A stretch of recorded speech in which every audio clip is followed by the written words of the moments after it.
साथ सब कुछ बदलता चला जा रहा है। न जाने हिंदुस्तान कितने हिस्सों में बढ़ता चला जा रहा है। समय के साथ सब कुछ बदलता चला जा रहा है। न जाने हिंदुस्तान कितने हिस्सों में बढ़ता चला जा रहा है। जन कल्याण का प्रतिनिधि निज कल्याण की सोचता है। जन कल्याण का प्रतिनिधि निज कल्याण की सोचता है। गरीब का पेट भरने की बजाय अमीर कुत्तों को रोटी परोसता है।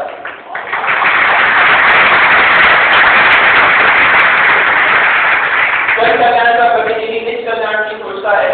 गरीब का पेट भरने की बजाय अमीर कुत्तों को रोटी परोसता है। अरे सरकारी नीति में मानो गले पर नमक छिड़कती है।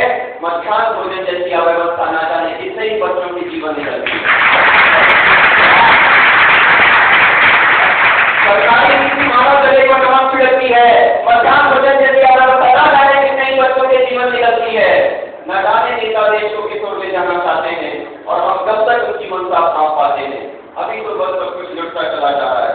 न जाने हिंदुस्तान कितने हिस्सों में बढ़ता चला जा रहा है। राजनीतिक मंदिर संकट, ये तमाशा आए दिन हम टीवी चैनल पर देखने लगे हैं कि राजनीतिक मंदिर संकट अखाड़ा प्रतीत होता है, संतुष्टि होती है। राजनीतिक मंदिर संकट अखाड़ा प्रतीत होता है।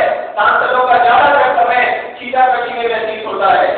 देश का रुपया नित्य कमजोरी के नए आयात करता है और किसी दल का नेता संसद में खड़ा होकर उपलब्धि के नए बयान पढ़ता है और किसी दल का नेता संसद में खड़ा होकर उपलब्धि के नए बयान पढ़ता है।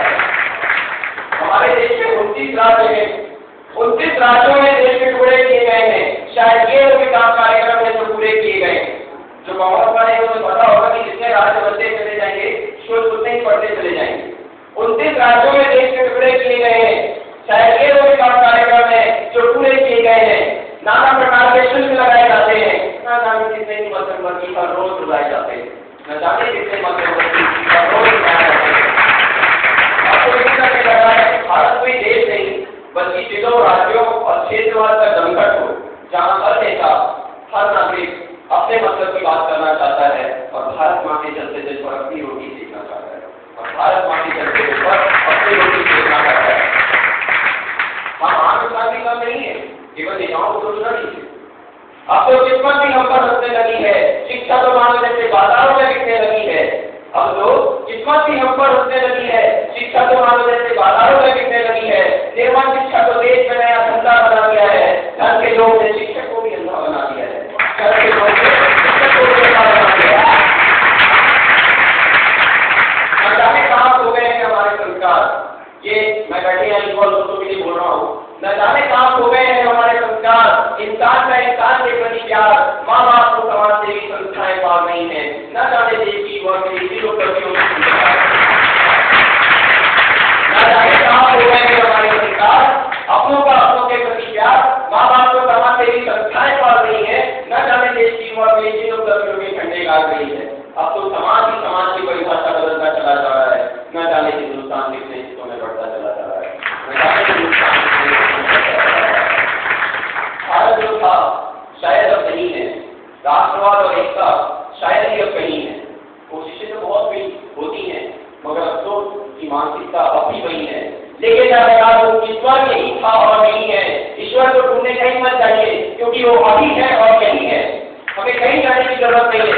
ईश्वर यही है और अभी है। पर जरूरत है अपनी मानसिकता बदलने की। काफी नकारात्मक बातें मैंने कही, अब कुछ सकारात्मकता की ओर चलते हैं।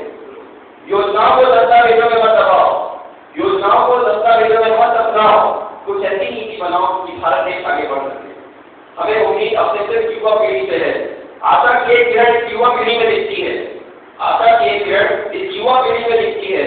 ये देश को आगे ले जाएंगे, ये उम्मीद बनती है। याद रखो कि सिस्टम को बदलने की जरूरत नहीं है। हम आए दिन सोचते हैं कि सिस्टम बदला जाए, नेता बदले जाए, राजनीति बदली जाए, प्रणाली बदली जाए। ऐसा कुछ करने की जरूरत नहीं है। याद रखो कि सिस्टम को बदलने की जरूरत नहीं है। दोषरों पर तो दर देना रखो और कुछ ऐसा करो कि बस तुम नजर आओ। भारत हमेशा से अमीर था और हमेशा से अमीर रहेगा। उसे बूढ़ा मत बनाइए। मेरा देश अमर है, उसे बूढ़ा मत बनाइए। अपनी गंदी विचारधाराओं का बूढ़ा मत बनाइए। नहीं तो हम यही कहते रह जाएंगे